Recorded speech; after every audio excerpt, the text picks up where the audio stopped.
Join us as we regale you in the tales of our day one disaster. It's time to process. It's time to debrief and tell our tale of our very first 24 hours in the bus. It started at about 5 p.m. We took way too long. Forgot it was that late. Getting the bus back from the mechanic right before taking off because we were waiting for them to get our fuel pump in. We needed to get a new fuel pump before we hit the road, and they finally got it in, so we brought it in that morning. And we got it back in the early afternoon, got the last of our stuff packed up. It also wasn't even completely normal because we had your grandma's table and chairs. Like, we had extra stuff just piled on the bed and on the futon and stuff. We had extra stuff just piled in here because the goal was drive 4.5 hours out to Iowa to see his grandma. And we were like, it'll be fine. We'll get 4.5 hours out there. We'll take the table out, and we'll be like, good to go. Mm-hmm. Good first little trip. And we pulled out of the driveway. Very nice. We were fine out of the driveway. Sail. It was all good. Bon voyage!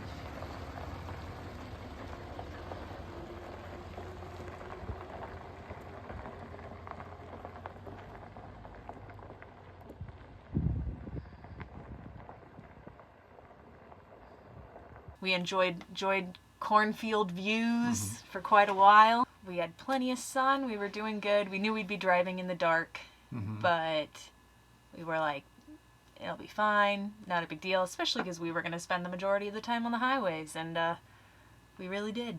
Yeah, 4.5 hour drive. It was probably like a 5 hour drive, pretty easy, because, we're in the bus going a little bit slower. And I think 3 hours in, maybe even before that, like maybe 2 hours in. It was a couple hours in. Yeah, 2 hours in, we had the light go off saying that the bus needs to do a regen. And, we looked it up, and it's like, okay, that's pretty normal. All you have to do is just keep driving, and it'll auto-regen itself.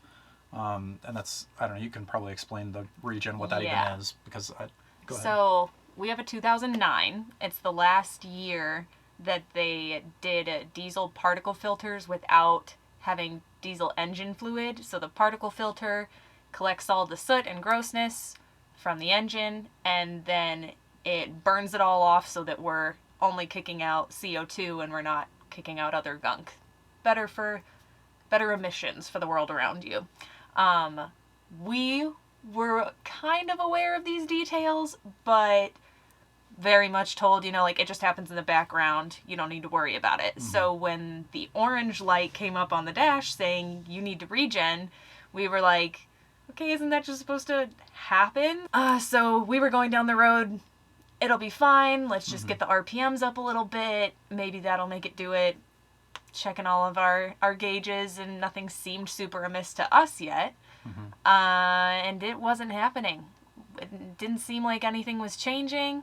Yeah. My poor parents, we got them on the phone, and we were like, do you guys know anything about what's going on? It should just be happening in the background. Starting at 7. And then, so I think it was probably like an hour that we had the orange on, and we were like, okay, I guess we just drive, and then it goes off, and then it switched from orange to red. And started dinging at us. Yeah, and we're like, okay, well, that's definitely not good. So I think we pulled off at a gas station, and I was like, all right, well, we'll just sit here and let it do the regen, I guess, because... Which at that point, we knew, because it was like a municipal bus that was used to doing short routes, there was like an easy dash panel. We can manually regen it while it's sitting. So we were like, okay, pulled in the parking brake, hit the button, the little green regen popped up for a flash, and we were like, okay, I guess it's doing it. And we sat there for 45 minutes. Nothing. Nothing changes. We're like, okay, well, maybe it's better. I don't know. Maybe at some point, some parts of it at some point we got to get back to driving. It's 10:30 at this point at night, I think. Because we drove for a couple hours.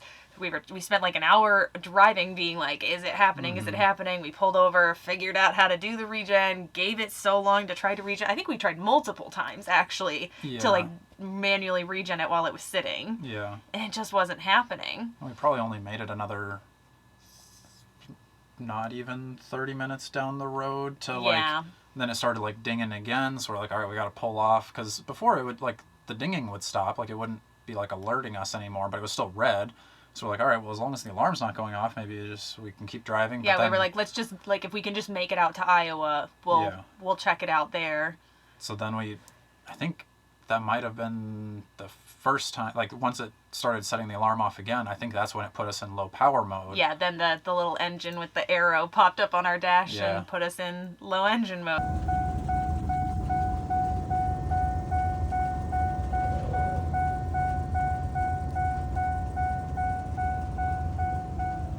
So we were like, Which like that means you don't have any extra power, so we're driving on the interstate, like what's normally a 70-mile-an-hour road, we're dropped down to in the first 3 gears. yeah, like 35 at our best going down a hill.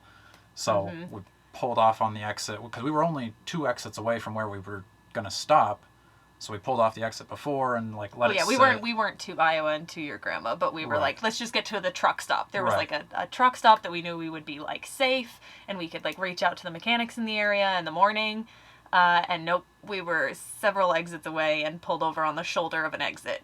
Yeah, so we stopped there for like another 45 minutes, again, calling your parents, being like, we've tried those other things, and I think we just kind of decided, like, we got to crawl to the gas station truck stop and spend the night there and then reach out to the places in the morning, so... Yeah, so we put it in drive instead of overdrive. Like, we just drove it in, like, 3rd gear with the RPMs up, probably going, like, 35, 40. I don't even think we hit 40. No, we were going a little bit faster Was it? before we got to the Okay. truck stop. Oh, because, yeah. Because we were like, maybe if we keep the RPMs up, it'll help, like, clean things out. So we put it into kind of lower gear to try to, like, we were just, like, guessing at everything we could do. Especially because we had no idea. I mean, that was the other thing. Sorry, when we first pulled over to try to do manual regens, we were still so fresh on it that we were like, do we put DEF in it? Do we put DEF fluid in? Like, is there a spot for it? We were searching around, like, why don't we have DEF? And then we figured out that it was because we had a 2009 and we only had the particle filter and not the engine fluid. But yeah, we were so lost at the start. Yeah, I was on the Facebook groups, like, in the shuttle bus conversion and maybe even the van life type groups, being like, this is the sensor that's coming up, or the, like, alarm. What do we do about that? And then most people's advice was like, oh, you should have, like, deleted that or something. it. I was like, okay, that doesn't help me right now. Right now I'm in low engine mode trying to get down the highway, but then... Which we can talk more about deleting later, because that Yeah. was a discussion we had with the mechanic when we finally got to one. Yeah. But yeah, we We had to go just one more exit, so that was nice. we crawled. Yeah. I thought we were Yeah, a couple exits it was away. just the It next. was just it's like just a like few a more longer. miles. Yeah, it's just a longer to the next exit. So yeah, we crawled a few more miles down the road to the truck stop. Probably got there between like 11 and 11:30. Yeah. And then we realized if this is where we are for the night, we have to move the table and chairs and everything. We had to just pile everything up off the bed so that we could sleep in our bed for the night. Mm-hmm. And yeah, luckily that was fine, but it was definitely, like, we knew we were going to be staying at truck stops while we traveled, but for the very first night, that Yeah. was not what we were expecting to Wasn't the plan. be doing. But it was fine. We were happy. Penny didn't go crazy. Penny didn't bark at all the, like, noises going on around us. Mm-hmm. It wasn't even that noisy. Like, we were just fine. Yeah, we were parked in like the parking lot area of it. We weren't even like back by the trucks or anything, so I thought it was going to be louder, but it wasn't.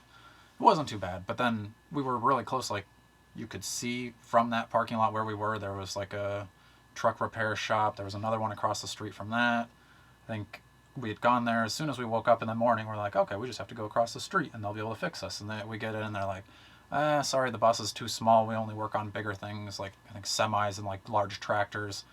So we're like, okay, shoot, you called like a dealership, and they were like, it's too They're like, small. Yeah, or you're too big. You're too big for us. We were too small for the truck repair, and we were too big for the dealership.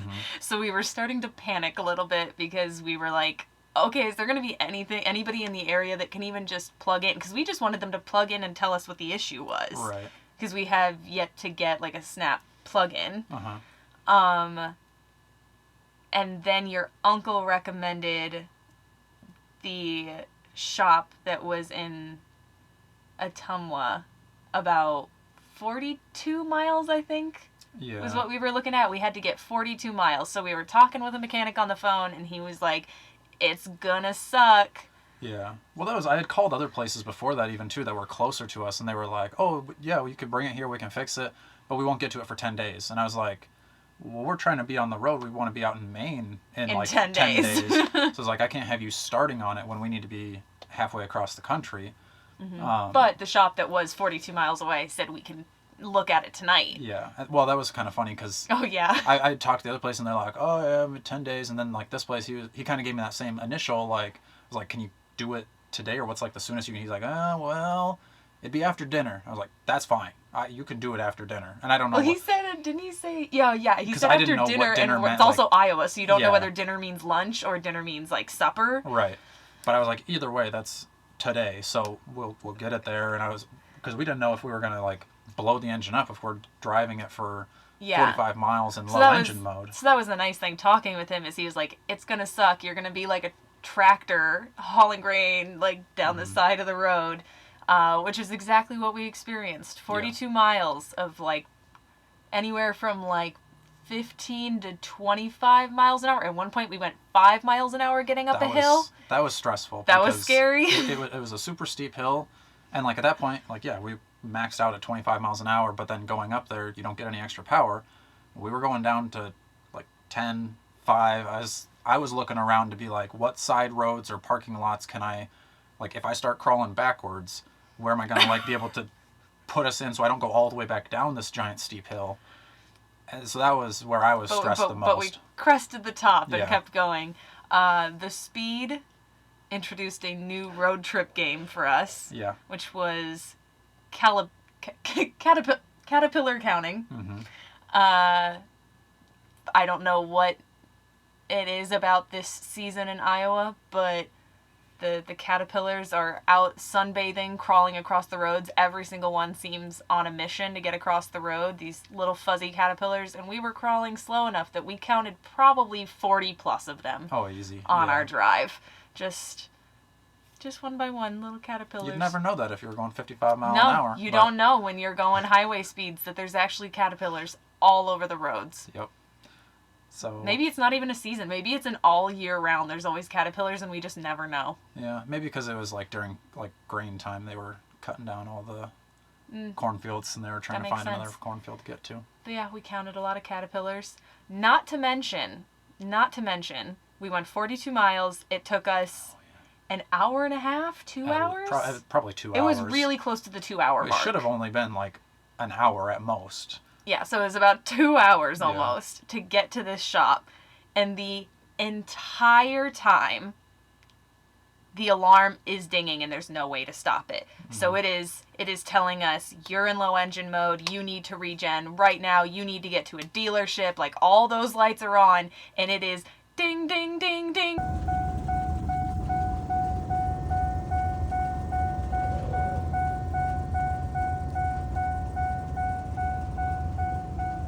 Ding, ding, ding, ding, ding.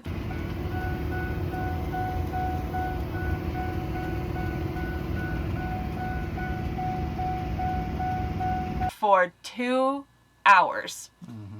We about lost our sanity. Yeah, I feel like the first hour was rough, and then the second hour it just kind of became a part of my reality. I embraced We it. really absorbed it.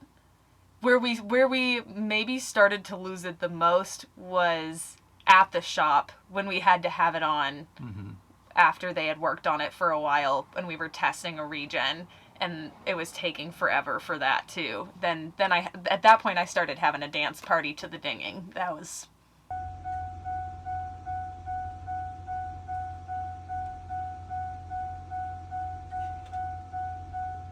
was where I think I accepted it into my reality the most.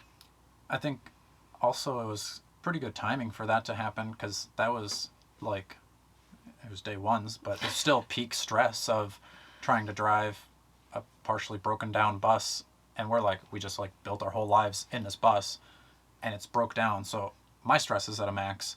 And we get to the dealership, and it was perfect timing because then I go right into my virtual therapy appointment. Yeah. So I got to talk to my therapist right in the whole real time of being stressed. So And I hung out in the bus with Penny, made myself breakfast, walked her around some grassy areas. And she handled that really well too, because that was actually really awesome. When we pulled into the shop, we were like, hey, we heard you guys could get us in at some point today. They cleared a bay right then and there. Yeah. Got us in. It was great. They immediately had the hood popped, pulled off our air filter, were digging around inside, and very quickly figured out that our temperature gauge was faulty. Our temperature gauge broke, and your engine needs to know the temperature in order to regen, because it has to burn hot enough to burn off the soot.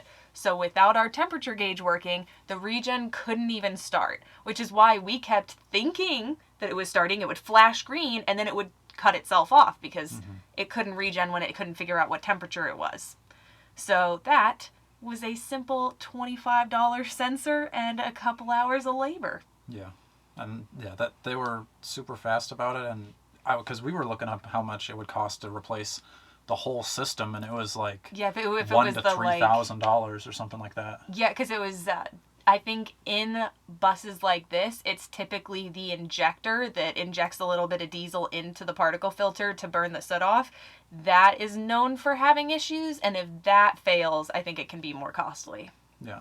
So we were like, it's probably the injector, and that's going to be a huge issue. And so we're going down the road with it dinging, just being like, we are heading to another $1,000 purchase going into this bus. Right. When we thought like all of that was done because the build was finished, we just got it back from the mechanic finishing the last thing, and we're like, all right, finally, we don't have to pay any more for the bus. And then we're like, oh, shoot, this might be our biggest, like, I mean, obviously the build was expensive, but like at one point dropping that much money, but $25 was very doable.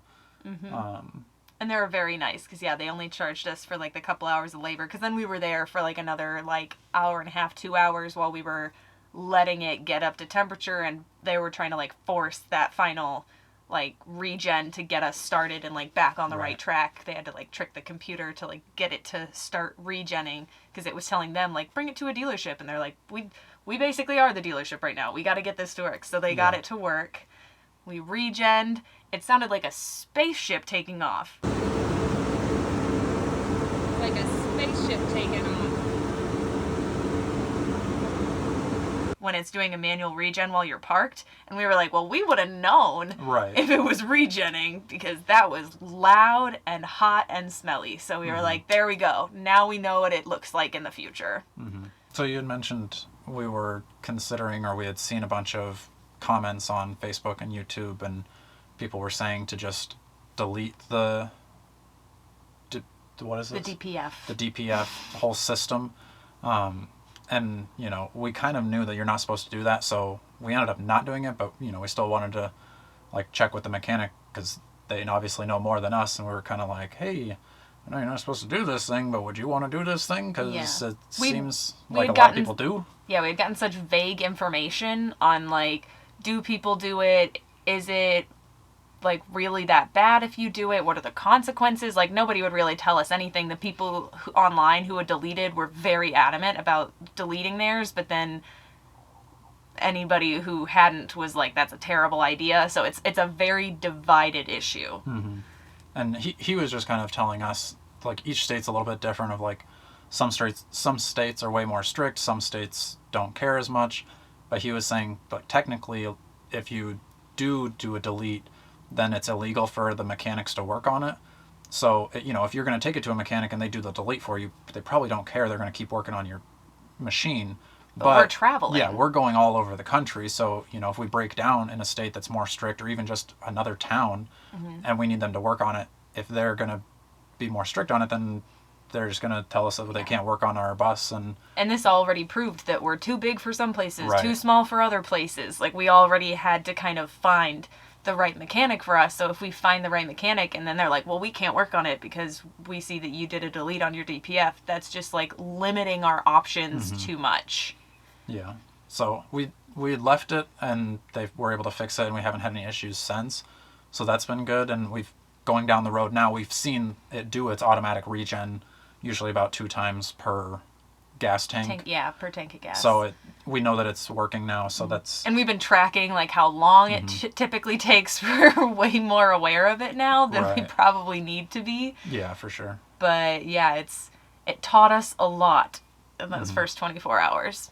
So we finished up with that forced regen. Spaceship quieted down. Paid, I think it ended up being for like the 2 hours of labor and the new temperature gauge, it was like $230. And then we were all done and we were back on the road. And at that point we were only about a half hour from his grandma's house. So we went and picked up some groceries and got that last little bit down the road and finally made it to Grandma Cookie's. True. Yeah, that was very good. I don't know if maybe that's a whole separate video, but I was very excited to be able to finally bring the bus to Grandma's, because that was kind of, we were like not sure if we were going to have enough time to go there or if we were going to have to drive straight out to our first destination. I don't know, it was really important to me that I got there, so that made me feel pretty good. Cookie doesn't get out to travel much, so we've been telling her about the things we've been doing to the bus for a year, so it was really cool to get to show her. Yeah. And we got to be there for a little bit of her knee surgery recovery, so it was really good to see family that we wanted to see. And we spent a couple days there, and we almost spent even less time because we weren't expecting to spend so much time not getting to Iowa right away. Like, we were there a whole 24 hours later than we thought we were going to be. So we got there, we stayed one extra day, and then we booked it out of there across a whole bunch of states to get out to Acadia National Park. We only stopped at one state park on the way because we had a deadline to meet. We had friends to meet up with in Acadia. That was our first 24 hours in the bus. It was not the dream that we had built it up to be. We had some serious expectations, and we went through a whole roller coaster of emotions in the first 24 hours, but it definitely taught us a lot. Definitely made us more confident handling problems in the future. So that was a little bit of if it's a silver lining we can take away from it, we don't feel like there's silver linings about the absolute chaos of those first 24 hours. But if you're going to pull them out, it definitely made us feel like, all right, we've already handled a crisis, so we know how to do it in the bus already. Then there was no like, oh, life is good in the bus, but we'll see when, we have to handle our first big issue. We handled the issue, and we've been traveling since, so that's been really good. So let us know if there's any other questionable things about bus life that you're interested in hearing about, and we'll keep updating you on our adventures.